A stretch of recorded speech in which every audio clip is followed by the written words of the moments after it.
এসআইআরটা তো বামেরা করতে দিয়েছে অন্তত। সেই এসআইআর নিয়ে প্রশ্ন তুলেছিলেন একজন নেত্রী, তিনিও একজন বন্দ্যোপাধ্যায়। উনি যার কথা বলছিলেন তার নাম কিন্তু মমতা বন্দ্যোপাধ্যায়। 2007 সালে এই মমতা বন্দ্যোপাধ্যায় দাবি করেছিলেন মার্চ মাসে যে পশ্চিমবঙ্গে যদি সুষ্ঠু নির্বাচন করতে হয়, যে পরিস্থিতি বাংলাদেশে অনুপ্রবেশকারীদের জন্য রাষ্ট্রপতি শাসন করা উচিত।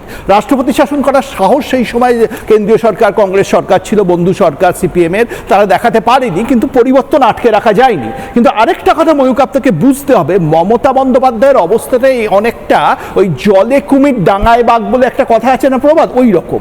ধরুন এসআইআর হলো, তৃণমূলের সাথে বিজেপির ফারাক কত? 43 লক্ষ ভোট। বিহারে কত ভোট বাদ গেছে, ভোটার বাদ গেছে? 60 লাখের কিছু বেশি।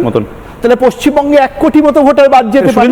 যদি আমি ধরে নিই অন্তত 1 কোটি কি মানে ভুয়ো ভোটার আছে? ভুয়ো ছেড়ে দিন, তৃণমূল লাগাতার আমাকে দেবাংশু ভট্টাচার্য একটা ক্লিপ একজন শোনালো, সেখানে বলছে যে রোহিঙ্গারাই মোট আছে 20 লাখ।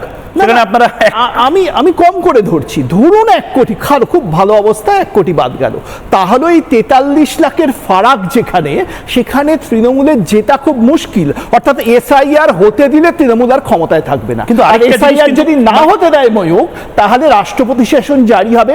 রাষ্ট্রপতি শাসন জারি করে এসআইআর হবে, তাহলে তো আরো খারাপ অবস্থা হবে।